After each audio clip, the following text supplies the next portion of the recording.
Sunitasu Kaitheldagi ensang leba chatlubadu halaami. Imungda change hek tawbada thongzul kansinge tawbada mamo ahanga yaimagana sanariba waridu tarmi. Dolly yumsigi mau ahani. Amadi Sofiana yumsigi mau yaimani.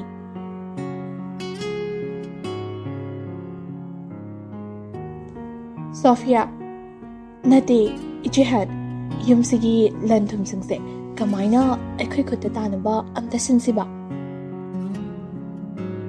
Dolly Inao Taba Amatobada Hatu Toba Mai Poeko Adunani Ichin Inao Tanaraga Plan Karasinsi Ima Babung na Haibawada Higdoktaba Yaringe Desanaba Tamna Tausugnasi Aduga hatu tagumsiko. Sunita di madu tabada mamo anibu khut yaraga hekta faning bahibadu yori. Adubu magi asawbadu phatharaga chakhumlamda changlai. Leiragliba pojaidu dining table mathaktuda thamduna yongchaktu lawthorai. Khawdagi ensang semba hawkre. Somdana mau anidu kanna warida mulli. Dolly Yampingna Inao Pungke Targi Yingo Ibani Chaptongdri Sophia Oima Iche Pungtare Delame Kamai Duino Anidu Bakana Chakumlonda Jangai Sunidana Jakti Dunalayami Sophia na Afavasaduna Mane Manakta Jangduna Imasidi Namogdozaragi Iche Bani office ke file ma check the rikanda chak thong baga kawri Sunita Phamo Ima loshilagi Khadang nombala waramani Ima na thong base how ta bacharaga nachin naw discussion makha chatharuru Dolly na Sofia da Jirol Tarami Ima gi wase nachip ta yeiraga ngangba meyauri Masai do Congressalo Sophia Kongdine Ije Aisu Masai de Kalini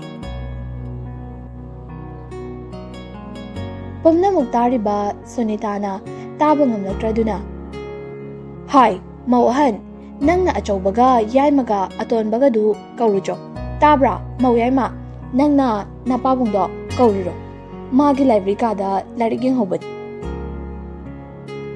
Mau anidu tana hogalaktuna thokirami Chak chana bagi loina famtharai Machanapa ton ba Rosanna Ensang mathel da yengduna hari As hawrani hirsde nga ataw basiga ngasigi ensang mathel itay manigi kutyarami thazade imana loitaw bumali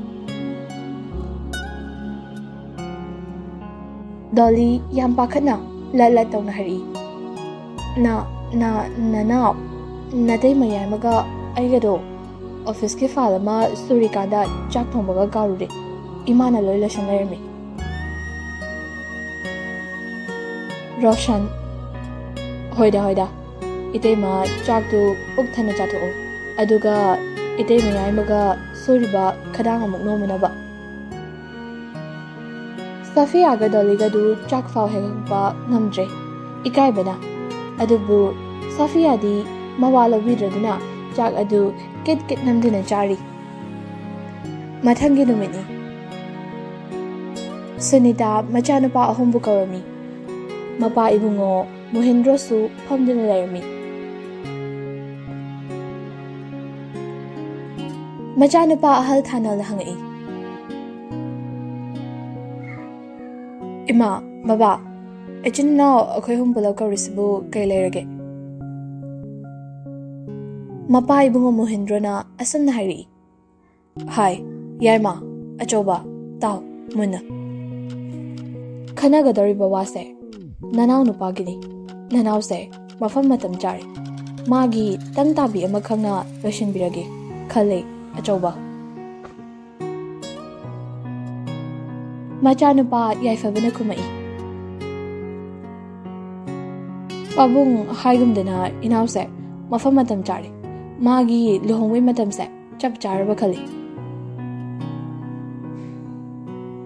Yaifabana makha tadringai manaw nupa Rosanna thadkhre. Taya handak college lecturer khara lobado adudo yawsamgibane. Ai ima baba tachok taya hoida amta hairamdana. Adum yawsale. Masi haidopa faudangdi ngaibiyo. Hoi, ai yum panma matam chari khangi. Isa thabak engkhang amata tawduna yum pala kaina tawduse. Icha ishu yarakani. Samak taba yaroi. Aduna ikutta paisa thokpa thabak se. Tawdri faud nupi di thigiroi. Mapai bungo Muhendrona asamna hairi. Chumi. Ichana haiba. Ichadi ipana larik haiba wakhal leiba ichani khalibani. Nayamba anisidi larik tamasu miyamdagi ikok thongnaba mapalamda larik tamba tharisi. Nupi pura uthabaga chap manakrene. Mapai bungo du sora sangba ma hontoktuna hairi. Ha. Ipagi adonba nangdi ipana thazai. Nang lemna khakmangoi haba ipana khangi. Nangge pamba phangjufao ipayeloi. Ipagi atonba nangyan tauko. Mayamba anidu manawgi mamangda yamna ikarami. Mapana hairamba wa mayamduda madu Rosanna uraduna asamna hairi. Yare. Tachaw tayay na chapa kang lisabi padarobaduda amu ikaranu. Masi haraga Rosandu nok tuna magi kada jangal lami. Maduga magi famung aduda long na hiptharamaga. Hiptharak lami. Aduga nakan yimon mayada lariba phone do paikhatuna yengubada miss call tara amaga message amaga larami. Dada, thabak yamna chimbra. Thabak ko maga call taro ko. Dada. Message to babada Rosan nafe tawzai aduga magi phone do paikhatuna call tarami. Ring chatpa nangde phone do parakpa na hali. Imai ring sidasu chatlaludana. Chan ring chatpa galari pau tadribo. Kari pauno. Chan isuk thana hari. Midi college ke lecturer do oigidore. Sidaidi aigasa ikaw thopigrani. Chan kari no mini nangang hidubo. Koi thoga ngang drasu samjan gera jumna haigera phajanam thairo. College ke lecturer khanbagida haido abani. Nipan subada dadagi ming yawbani. Kaino chan aseng bagiro. Hey, saura mapi, isaw mapi, maray mapi. Aina nangonda phagi dawkidro. WhatsApp ta thagibani yeng. Roshan panthade WhatsApp ta changduna fat phagtoktuna yenglami. Chumame magi janna haibadu. Jan, ayam harawe. Asuk nungai ba mikupsida nangbu inakta lairamadi kaya ki matik nungai ni. Yare, saura mapi yam romantic oisala anu. Ay wahange. Ngasai phone aduk kam to babu kai jatluge sung pai juduba. Adubura aikhoi family ngaina aigi lohombagi discussion tawsi kawrpa adugi kumuba. Jan yam pakhatna oinarap tawna hari. Aigi isaw mapi nang atopa nupi hainaramaninya. Taning dehe amda wahege daw. Aisu ima baba hoida mangul kana baharage. Nangsu mama hoida phajana hayo. Chen ba chong base yabani. Angang machagi thabak ni masi. Ai sara mapi ai wakal se anthok in chamam na kreda. Hoi ai haige aduga aina yumda lakpada noigi na dai mani do gyan taramadi phai taramdradi moi ani warak naba laiwa pura laktoini. Kaino da chan kira waya ngangida. Chan phagi su phagi ni nang ekhoda laklaga nang yumsigi taseng-tasengba yumgi mau bebar kaidebi mane makubu gine chatpi ahan na ngangbada chin khumoidaba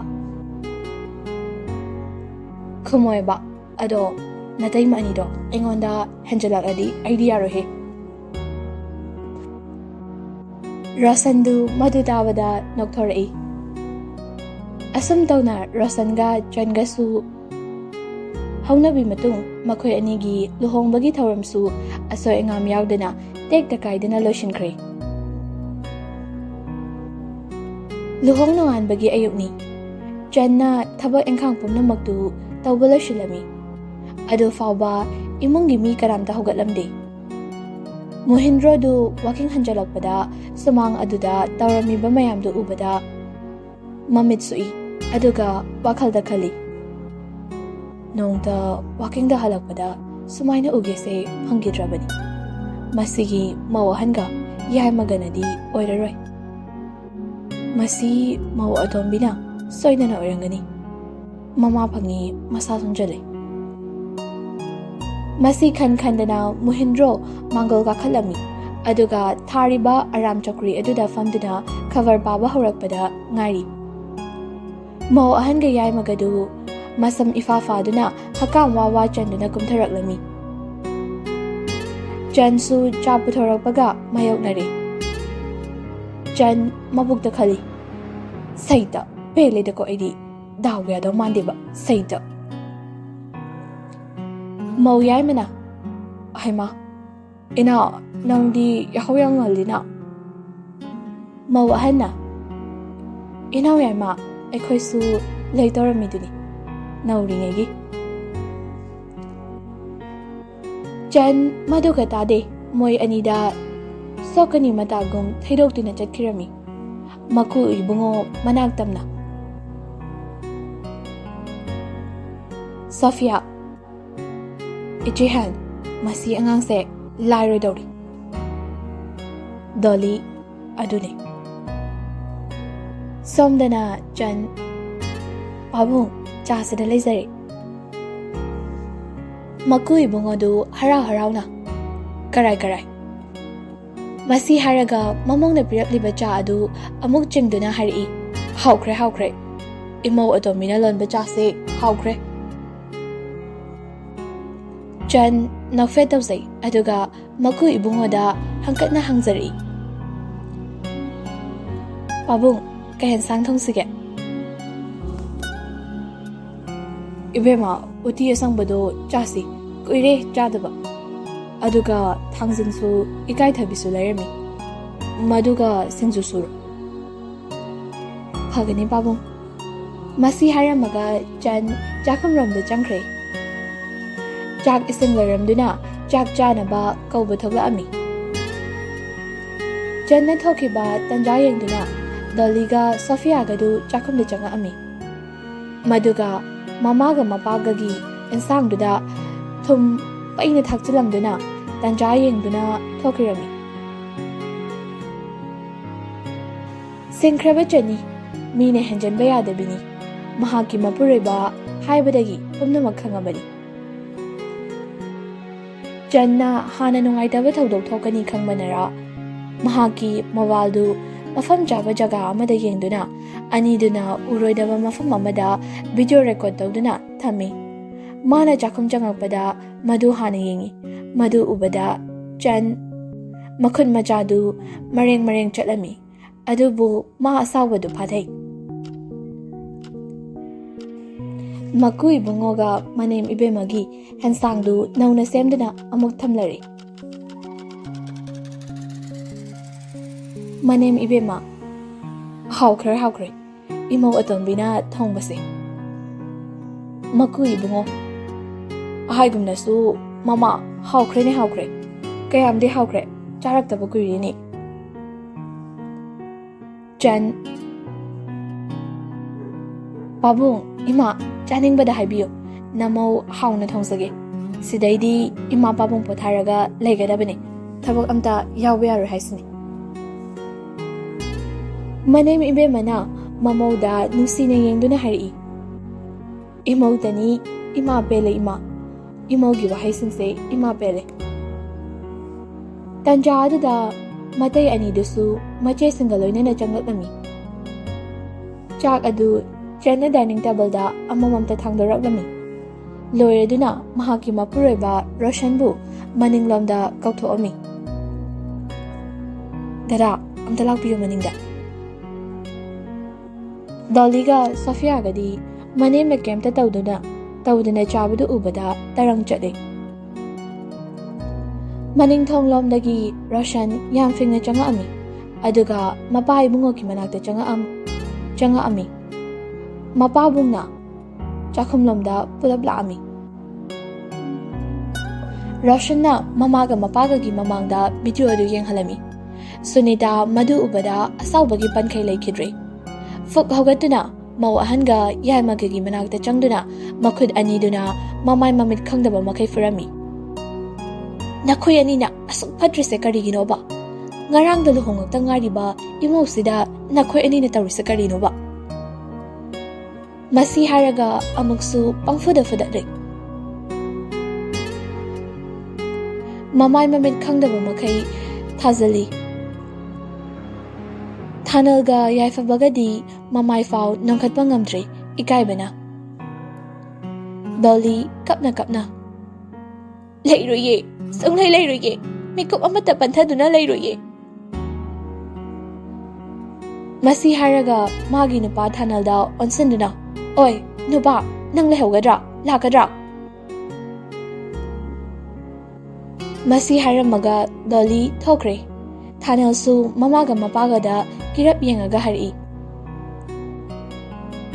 ꯏꯃꯥ ꯍꯣꯏꯁꯨ ꯈꯔ ꯉꯥꯡꯉꯗꯤ ꯌꯥꯔꯕꯗꯨꯕꯨ, ꯑꯉꯥꯡꯁꯦ ꯅꯨꯡꯉꯥꯏꯔꯝꯃꯔꯣꯏ꯫ ꯁꯨꯅꯤꯇꯥ ꯋꯥ ꯉꯥꯡꯗꯦ, ꯑꯗꯨꯕꯨ ꯊꯥꯅꯜꯗꯤ ꯗꯣꯂꯤꯕꯨ ꯇꯥꯟꯅꯈ꯭ꯔꯦ꯫ ꯁꯣꯐꯤꯌꯥ, ꯅꯨꯄꯥ, ꯅꯪꯗꯤ ꯂꯩꯍꯧꯈꯤꯗ꯭ꯔꯥ? ꯑꯩꯁꯨ ꯆꯠꯂꯦ꯫ ꯃꯁꯤ ꯍꯥꯏꯔꯝꯃꯒ ꯊꯣꯛꯈ꯭ꯔꯦ꯫ ꯌꯥꯏꯐꯕꯁꯨ ꯁꯣꯐꯤꯌꯥꯒꯤ ꯃꯇꯨꯡ ꯏꯟꯅꯈ꯭ꯔꯦ꯫ ꯁꯨꯅꯤꯇꯥ, ꯋꯥꯏ ꯁꯪꯉꯦ, ꯆꯠꯈ꯭ꯔꯁꯅꯨ꯫ ꯌꯥꯎꯑꯣꯡ ꯏꯟꯒꯦ ꯏꯟꯈ꯭ꯔꯁꯅꯨ, ꯑꯁꯨꯛ ꯐꯠꯇꯕꯁꯤꯕꯨ꯫ ꯑꯁꯨꯝ ꯇꯧꯅ ꯑꯁꯣꯏ ꯑꯉꯥꯝ ꯌꯥꯎꯗꯅ ꯂꯨꯍꯣꯡ ꯅꯣꯡꯉꯥꯟꯕ ꯑꯃꯗꯤ ꯃꯉꯥꯅꯤ ꯆꯥꯛꯀꯧꯕꯁꯨ ꯂꯣꯏꯁꯤꯟꯈ꯭ꯔꯦ꯫ ꯆꯍꯤ ꯑꯃꯒꯤ ꯃꯇꯨꯡ ꯔꯣꯁꯟ ꯀꯣꯂꯦꯖ ꯆꯠꯅꯕ ꯂꯣꯏꯁꯤꯜꯂꯤ꯫ ꯆꯟ ꯃꯄꯨꯔꯣꯏꯕꯒꯤ ꯆꯥꯛ ꯑꯊꯤꯕꯗꯨ ꯄꯨꯈꯠꯇꯨꯅ ꯃꯊꯛꯇ ꯀꯥꯔꯛꯑꯝꯃꯤ꯫ ꯗꯗꯥ, ꯆꯥꯛꯁꯦ ꯈꯔ ꯆꯥꯅꯕ꯫ ꯏꯍꯦ, ꯑꯩꯗꯤ ꯏꯁꯤꯡ ꯄꯨꯔꯛꯇ꯭ꯔꯦꯅ, ꯐꯤꯜꯇꯔꯁꯨ ꯏꯁꯤꯡ ꯌꯥꯎꯗ꯭ꯔꯦ꯫ ꯃꯁꯤ ꯍꯥꯏꯔꯒ ꯀꯥꯒꯤ ꯊꯣꯡꯁꯦꯜꯗꯨ ꯀꯥꯟꯊꯣꯛꯀꯦ ꯇꯧꯕꯒ ꯆꯟꯗꯨ ꯒ꯭ꯌꯥꯟ ꯃꯥꯡꯗꯨꯅ ꯂꯩꯃꯥꯏꯗ ꯍꯥꯏꯊꯔꯝꯃꯤ꯫ ꯃꯗꯨ ꯎꯕꯗ ꯔꯣꯁꯟ ꯐꯠ ꯆꯪꯁꯤꯜꯂꯛꯑꯝꯃꯤ, ꯃꯗꯨꯒ ꯃꯥꯒꯤ ꯇꯝꯄꯥꯛꯇ ꯃꯣꯟ ꯈꯥꯡꯍꯜꯂꯝꯃꯤ ꯌꯥꯝ ꯄꯥꯈꯠꯅ꯫ ꯆꯟ, ꯇꯥꯕ꯭ꯔꯣ? ꯆꯟ, ꯁꯦ ꯗꯗꯥꯅ ꯀꯧꯕꯁꯦ ꯇꯥꯕ꯭ꯔꯕ? ꯀꯩꯗꯧꯔꯒꯦ ꯅꯪꯕꯣ? ꯁꯨꯅꯤꯇꯥꯁꯨ ꯃꯃꯧꯗꯨ ꯏꯕꯨꯡꯉꯣ ꯆꯠꯈ꯭ꯔꯕ ꯍꯪꯒꯦ ꯍꯥꯏꯗꯨꯅ ꯃꯊꯛꯇ ꯀꯥꯈꯠꯂꯛꯄꯅꯤ꯫ ꯇꯧꯔꯝꯂꯤꯕ ꯃꯇꯧꯗꯨ ꯎꯕꯗ ꯁꯨꯅꯤꯇꯥ ꯃꯤꯍꯨꯟꯒ ꯂꯋꯥꯏꯗ ꯍꯨꯟꯈ꯭ꯔꯦ꯫ ꯑꯇꯣꯝꯕ, ꯏꯃꯧꯁꯦ ꯐꯃꯨꯡꯗ ꯍꯤꯞꯍꯟꯁꯤ꯫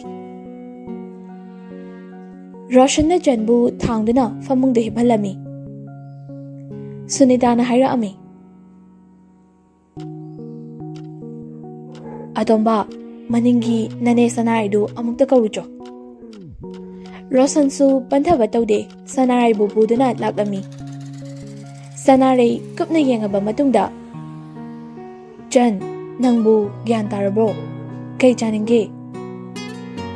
ꯆꯟ ꯃꯁꯥꯗꯨ ꯌꯥꯝ ꯁꯣꯟꯅ ꯈꯨꯝꯃꯛꯏ, ꯏꯆꯦ, ꯀꯩꯁꯨ ꯆꯥꯅꯤꯡꯗꯦ꯫ ꯐꯔꯦ ꯐꯔꯦ, ꯄꯣꯊꯥꯔꯣ ꯄꯣꯊꯥꯔꯣ꯫ ꯃꯁꯤ ꯍꯥꯏꯔꯒ ꯁꯅꯥꯔꯩ ꯔꯣꯁꯟꯒ ꯁꯨꯅꯤꯇꯥꯗꯒ ꯑꯣꯟꯁꯤꯜꯂꯛꯑꯝꯃꯤ꯫ ꯏꯅꯦ, ꯀꯩꯁꯨ ꯄꯥꯈꯠꯄꯤꯔꯅꯨ, ꯏꯃꯨꯡ ꯃꯤ ꯍꯦꯟꯀꯠꯀꯗꯧꯔꯤ꯫ ꯁꯨꯅꯤꯇꯥꯗꯤ ꯃꯗꯨ ꯇꯥꯕꯗ ꯍꯔꯥꯎꯕꯅ ꯂꯣꯏꯈ꯭ꯔꯦ꯫